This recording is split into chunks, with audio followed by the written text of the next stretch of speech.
You ever feel like everyone is telling you to scale and hustle harder and build an empire when all you really want is a business that pays well and still lets you pick up your kid from school?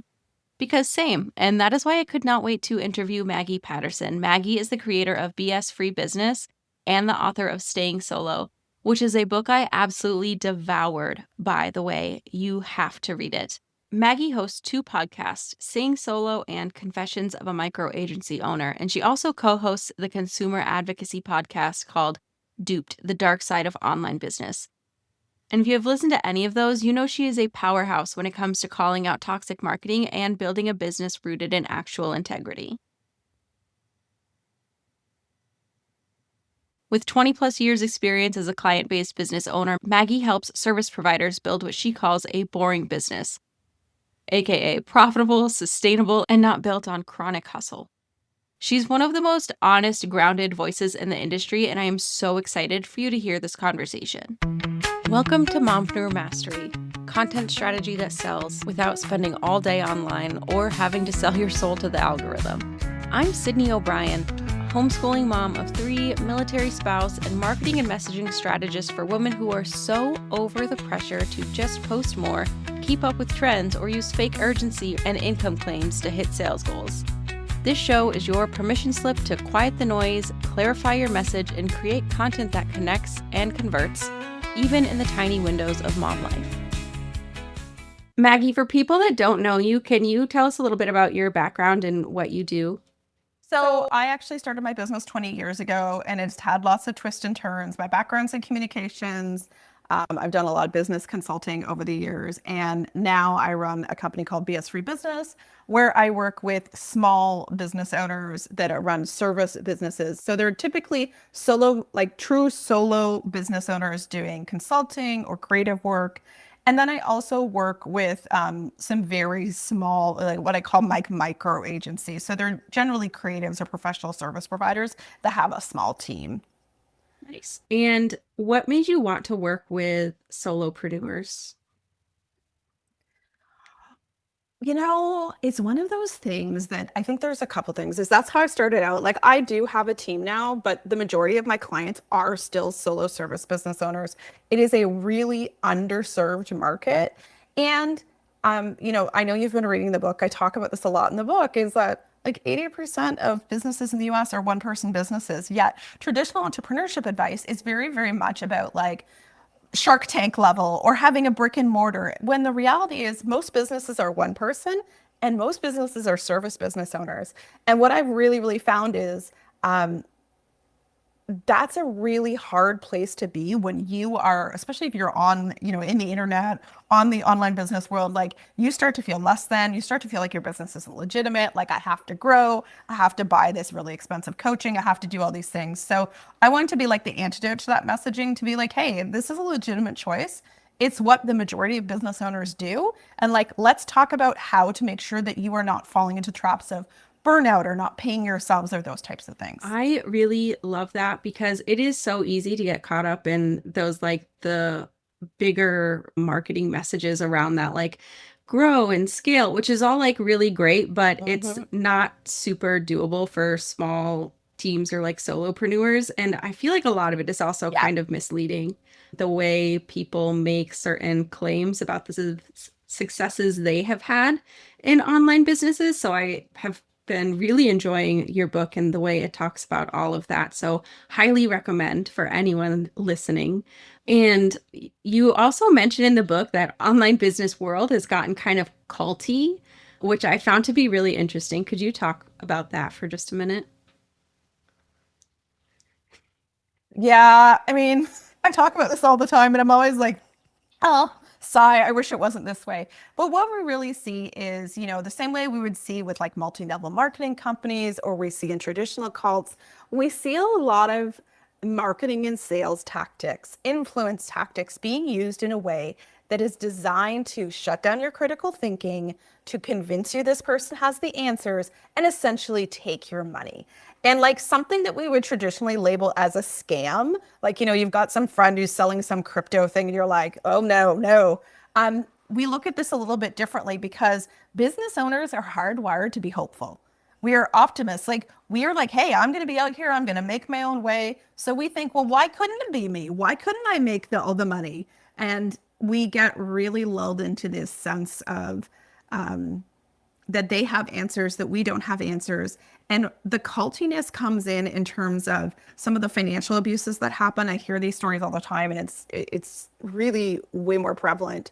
The commitment, the way they want you to do things you wouldn't normally do. Like it's sometimes it's as simple as something that's culty, but not a cult per se. Is you have a business coach that's like, but this is the only one way to do it. Like there's one source of truth, and that to me is where we have to think like, hey, you know what? It's actually more nuanced than that. I need more context. I need to take in other things. I need to think critically about what's going to work best for me. And I think one of the things, like I know your audience is moms. And whether you're a mom or you're neurodivergent or you're caring for, elderly parents, you're very capacity conscious. And a lot of the business advice is not built for you.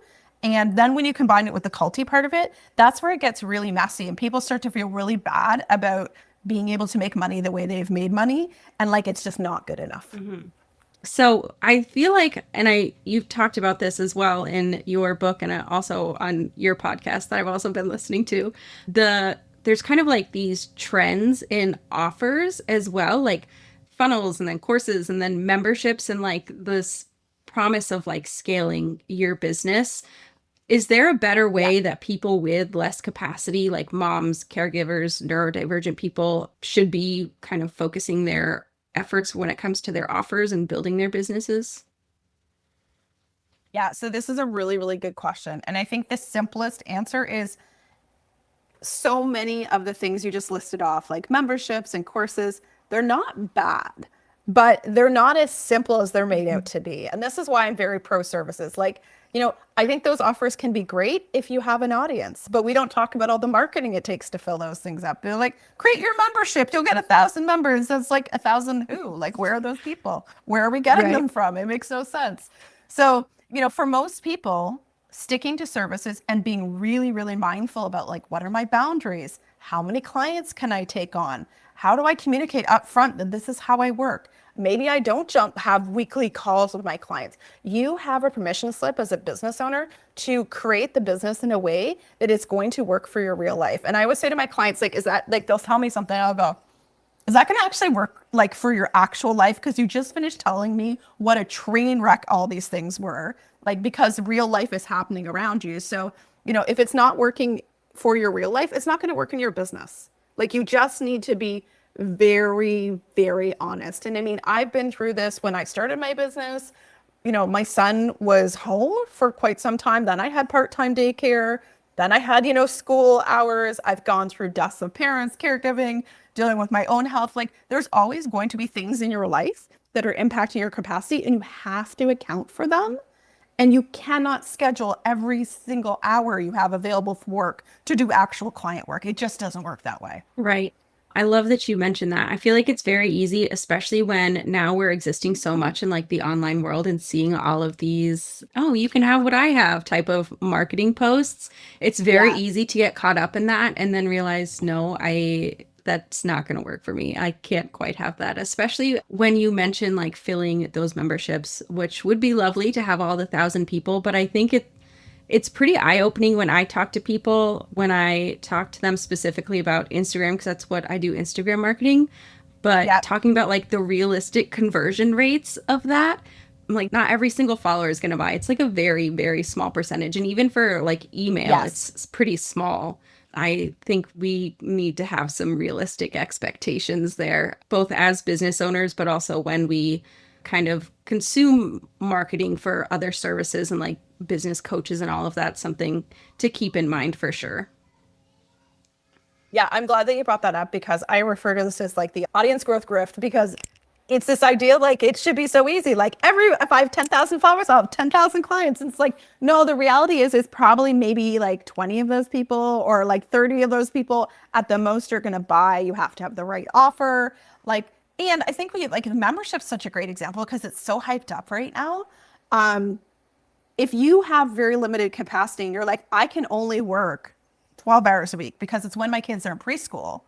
Well, You have to deliver everything in the membership. You have to do all the marketing. There's the community management. There's so many elements we're not thinking about. We're just seeing the path to, oh, I'm going to make $10,000 a month. Super easy. Yeah. And then if you don't have enough people in the membership, it's not worth it. All the time you're putting into it. Yeah, Nope. you're not making that money back. Yeah, I mean, I've been there, hope and a dream. And I was like, yeah, no, that's not actually going to be profitable at $37 a Yeah, month. exactly. Now, like you said, my audience is mostly moms. They're people kind of working in like the cracks of their day because a lot of us have like young kids that are Yes. home during the day. Yeah. So, what do you think they should actually be thinking about when building their offer suite with that kind of capacity? Are there like certain offers that are better than others? So, I think it's a really good question. It's going to depend on skills, experience, who your clients are. But I think there's a few things for service providers that we need to focus on more is number one thing, generally when people come to me and it seems really, really simple and they're like, most service providers are undercharging. Mhm. So you're just like, because you start your business and you're like, okay, I've got 10, 12 hours a week. I'm just going to kind of cram it into the pockets of my day. Maybe I'm going to, dad takes them to swimming lessons on Saturday morning. I've got that 3 hours and you're just kind of cramming it in and you're like, you're just happy to make anything you can make. Right. And then your pricing is just like not really reflecting your skills, your talents, your experience, the value you deliver to your clients. So always looking at your pricing for your offers and not just settling to be like, you know what? Well, this is just easy. Well, you know what? It's better to have two clients paying you way more money than five clients who are Mhm. underpaying you. So I think that's the first thing you always want to look at. And one of the things I see with pretty much every service provider is they're giving away a lot of strategic thinking that needs to be charged for, that needs to be charged in a different way than tactical work. So I'll give you an example with Instagram. Like if you're doing a strategy for someone, like you're doing an audit, a review, and you're making really, a content strategy for them, that's very different work than you sitting down and creating captions or posts for Mhm. someone. So when you think about that, how do you charge accordingly for that? And I call it sell the strategy because we tend to merge those all together. And then we put ourselves in this very executional tactical mode when we're actually doing really strategic work for our clients. Mm. Yeah, that's a really great point. Um, So if there are mom business owners, because something I'm hearing a lot from people that I work with who are typically service providers as well, they're Yeah. creating like a lot of low ticket, like digital products, because that's also like a big thing right now. So they have like lots of those and they're feeling like really overwhelmed with their offer suites. What do you think the best way is to simplify? Okay, so like digital products, something you're selling at 37 or 97, like do sit down and do the math. How much time does it take for me to create this? How much time does it create for me in marketing it? Like, and if you look at standard conversion rates, which you kind of alluded to a couple minutes ago, we're talking about 1 to 3% of your audience. So for every, and that's if your thing is really dialed in, it's solving a really specific problem. It's, just hitting those points and people are like, yes, I need Yeah. this. So you've got to look at, for me to make $1,000 at 90 cents, I've now got to sell that to 10 people. How much work do I need to do to make that happen? Or could I have $1,000 a month client that's way simpler, way less work, and like way more predictable than trying to grind it out? And I think low ticket products are really, really, really appealing, but they're really hard. Like I have been doing I've done like every type of thing under the sun over the last 20 years. And I will say those are the hardest for me to sell and continue to be, even with an audience, even with multiple podcasts, even with all the, podcasts, collaborations, things I do. Like I do a lot of marketing and those are still really challenging to sell because some people don't want to do it themselves. They want you to do it with them and let those people give you money. Yeah, I love that perspective. It's something I'm certainly leaning into more as I'm having these own realizations in my business. Like, man, I'm doing a lot right now and need to adjust things. So I definitely came across your book at like the right time for me personally, and I'm really excited because I know I've talked to a lot of other business owners that are in the same boat. So I'm really excited for them to hear this and get that information as well. You've also said that complexity is the enemy of sustainability. So if people right now are listening and wondering, like, if I cut things, will I lose money? Can you talk a bit about how doing less can actually lead to more. Okay, it is the classic 80-20 rule. We hear this all the time. 80% of things, it's not what's getting us the results. It's the 20%. So figuring out you're talking about the low ticket offers. If I have 5 low ticket offers, I'm now dividing all my focus. Everything's getting a little bit of my attention. What if I just had one and I really, really committed to that? If you have 5 services, what's the one service that I know is profitable? I can deliver at the capacity I have that people easily say yes to. It feels like it's in the sweet spot of what my clients want and what I want to be doing with my time and energy.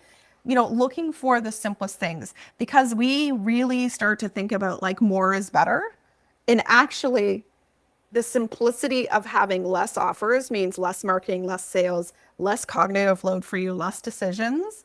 And I think most entrepreneurs, most people start businesses, we have lots of ideas, we're very creative, we want to do all the things, and just learning to have the discipline to say, you know what, I'm gonna give this service, I'm gonna give this offer the best possible result. So I'm going to really focus in on that. And what I find when you do that is that's when things really start to hum, versus being like, oh, you know what? I've got 5 offers and they're getting a little bit and nothing's working really, really well. And I made 2 sales here, 3 sales there, and you're kind of like scraping by. I think being okay with like short-term loss of money for longer-term gain is the way to go. That makes a ton of sense, especially now I'm hearing and seeing people are needing more of those like touch points before buying. Yes. So sticking with something longer that you already know is working rather than constantly switching up would also be helpful in that aspect as well. Yeah, and people are often surprised when I tell them things like, hey, my core offer at BS Free Business, I've been selling for 9 years. And yes, it's shifted and, we've done these little resets and refinements along the way, but the core of the offer is the same. And that's what I've been able to become known for. Whereas what happens with people is if you're constantly like, I'm talking about TikTok, I'm talking Instagram, I'm talking about this, I'm talking about that, like it's really hard for people to keep up. They're not moving as fast and it's not sticky. You want to be, like Sydney, you want to be known for Instagram. So if you're all of a sudden like, hey, I'm interested in Pinterest all of a sudden, like you are now diluting your brand and you're doing yourself a disservice. Yeah, that's super true. Another thing we see a lot of on like online marketing is like this idea of freedom in business. Yes. Yeah. But when we build businesses that kind of like don't give us freedom because we're kind of adhering to all of these other things that we talked about with like scaling and, these trending things, what do you think building true freedom actually looks like when you're designing your offers? This is such a good question. I mean, there's a lot of facets to this, but I think when you think about your offers, the first thing you need to basically acknowledge is, and I say this constantly to my clients, they're like, oh, I want to start a bookshop. I'm like, but do you really? Like, if you are going to work for yourself, is this the best possible version? I'm not talking about fantasy world where you're making millions sitting on the beach, because that's not real. If I'm going to do work, like, if I'm a designer and I want to be a copywriter, because I used to do both an agency, like, why am I doing design if I want to do copy? So being very, very clear about like, what are my marketable skills? Do I want to be doing this? That is a really good place to start, because it is really hard to feel any sense of freedom when you hate what you're doing. Yeah.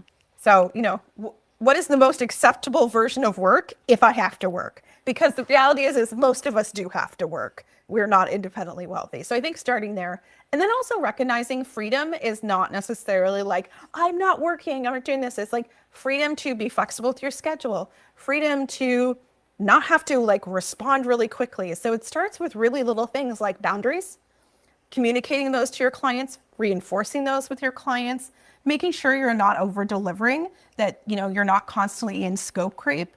And a lot of this is going to, and I'm always reticent to say this, a lot of this is going to come down to a lot of practice and also just the mindset, like, I am the owner of my business and I don't work for my clients. It's the collaboration, and that everything is up for negotiation. And if clients can't respect, like, hey, you know what, I have to leave at 3:00 to pick up my child from preschool, they're not going to be the right fit for you as a client.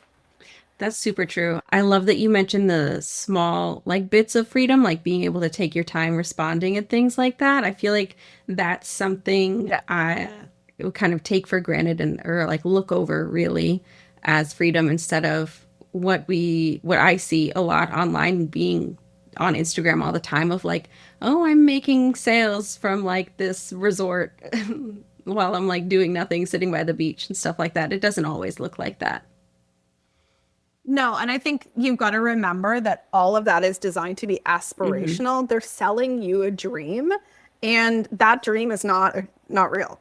Like I hate to say, I have an entire podcast called Duped where we go into all of this because that is a ploy to get you to buy Hmm. something. And I think one of the things, I always think back, like my son's 21 now, but when he was in school and I would have to adjust my hours, I would send an email at the beginning of June and say, "Hey everyone, I'm now moving to my summer schedule."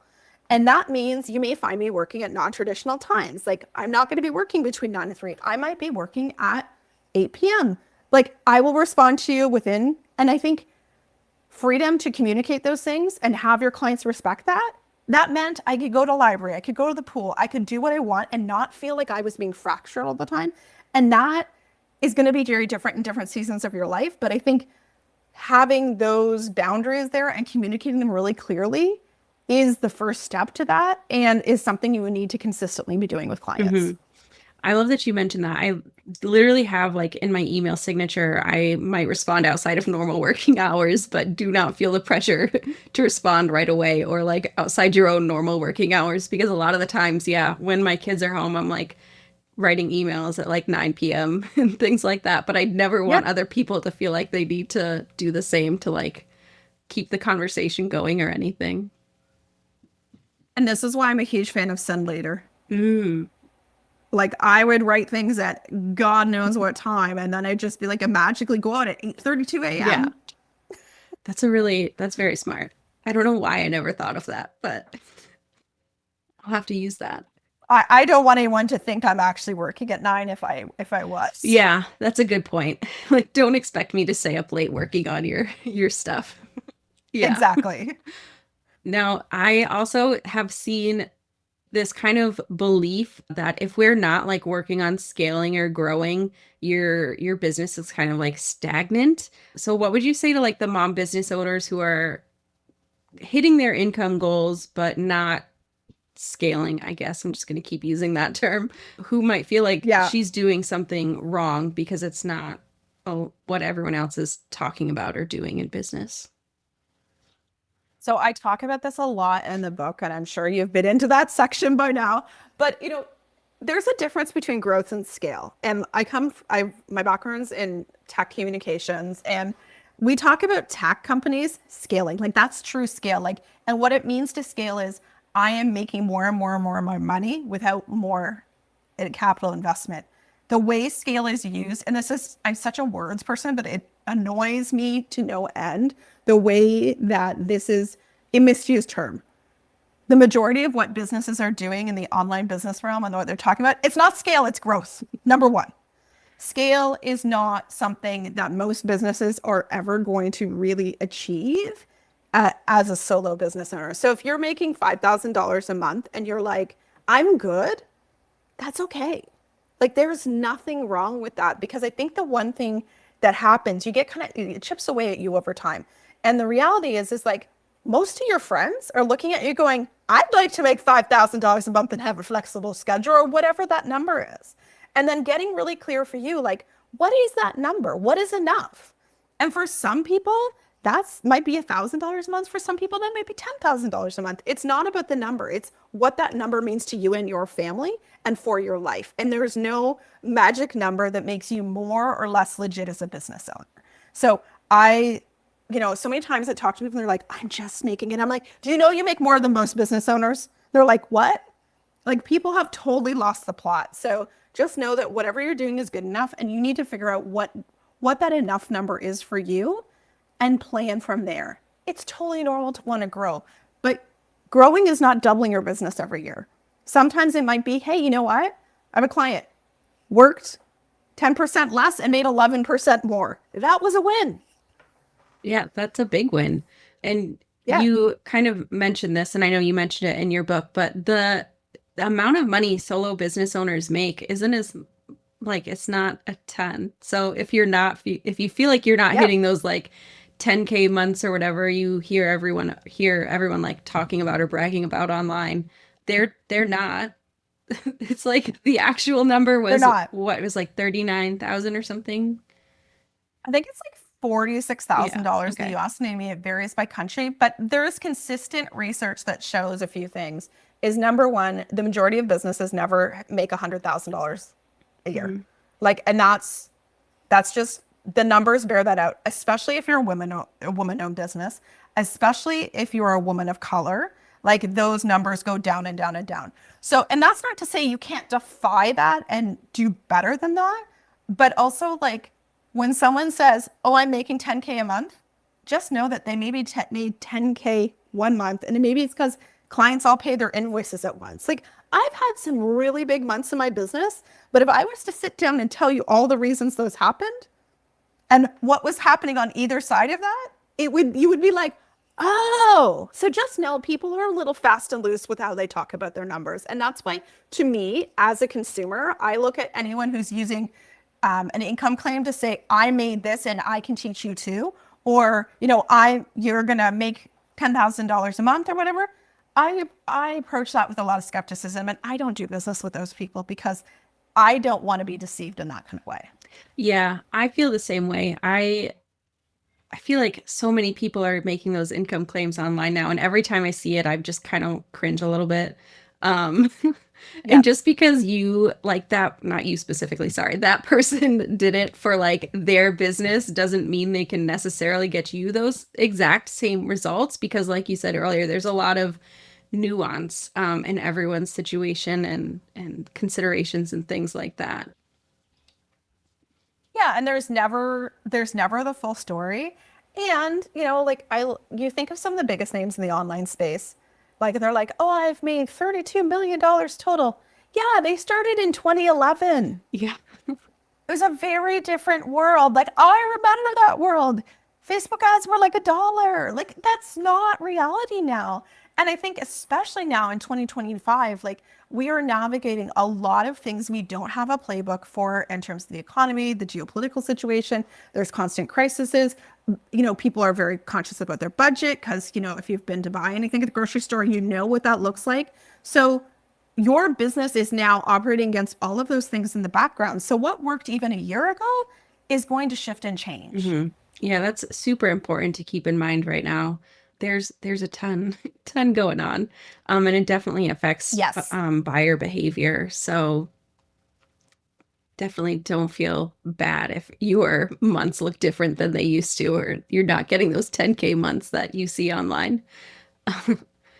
Yeah, and I think the reality is I actually wrote an email to my list this morning about this. It's like, yes, it's the economy, but there's a lot of other factors. And what we all have to look at as business owners is, okay, here's the bigger backdrop, and you can choose. Like, you can just be like, oh, it's the economy, and be okay with that, or you can start to look at things very strategically in your business. Friends, I'm 20 years in. I have had to do a lot of soul searching and a lot of little refinements, little resets in my business over the last year to continue to stay relevant and to continue to, hit the numbers I have been able to consistently hit in my Hmm. business. Yeah, that's a really great point. If someone's listening right now and they're feeling just like completely stuck in like that hustly version of their business where they're just spending all their time and not getting much return, what is the first thing you would want them to like do or rethink? I want them to go back to the very, very, very beginning. And if you are in a situation, let's say you have a service, and I'll use Instagram because that's what you do, Sydney, is maybe you're doing Instagram consulting or, social media management, and you're not able to get traction. Maybe you're getting, I start to diagnose the problem. Do I have anyone that's actually interested? No? Okay. So that's telling me a few things. Maybe I have a messaging problem. Maybe I'm not talking about the right problems. Maybe I need to position myself like more of an expert.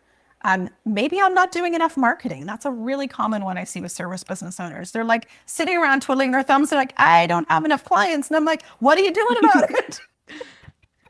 Like, business is not magic. It comes down to some very fundamental strategic things. And I talk about something in the book called the strategy stack. So, really going through, what are the problems? What is your positioning? What are your packages? What is, your promotional marketing strategy? What is your pricing? All of those things have to be working together. And if you're not able to make sales, or you're just not even getting any interest, you need to go back to the very beginning and start to figure out why things aren't working. And a lot of times it comes down to a lack of specificity. Everyone wants to be for everyone, and that's not how it works. The more specific you can get, the better. I saw this when I went from, working with solo business owners to micro business owners to micro agency owners and solo service business owners, many creatives and consultants. People are scared to do that. But the more specific you can be to call those people in, the better it gets, because people go, oh, that's me. Yes, I have that problem. Let me give you money. Yeah, that's a really great point. I find that when I get more specific, not only in like niching down, if you want to call it that, but in the transformation a specific offer provides is also incredibly helpful. Yeah, I did talk about that one all day, because people be like, what they do is they focus on you're going to get a report.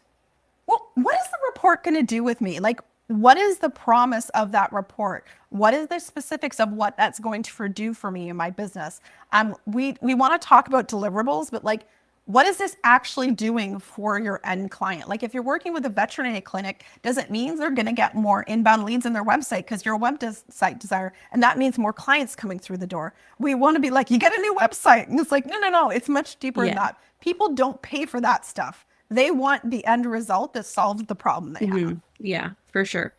And you have a private podcast that people can listen to as well. Can you tell us a little bit about that?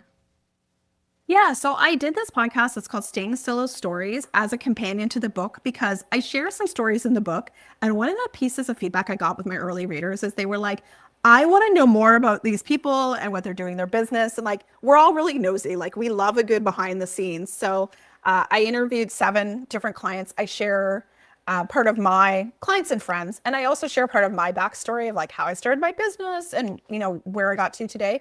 I don't really talk about those stories on my main podcast, Staying Solo. So Staying Solo Stories is really a way to jump into that. And if you want to check that out, you can go to bsfreebusiness.com/Sydney, because we want to make it really simple, because we know you're listening to a podcast. And I hate that /dot//.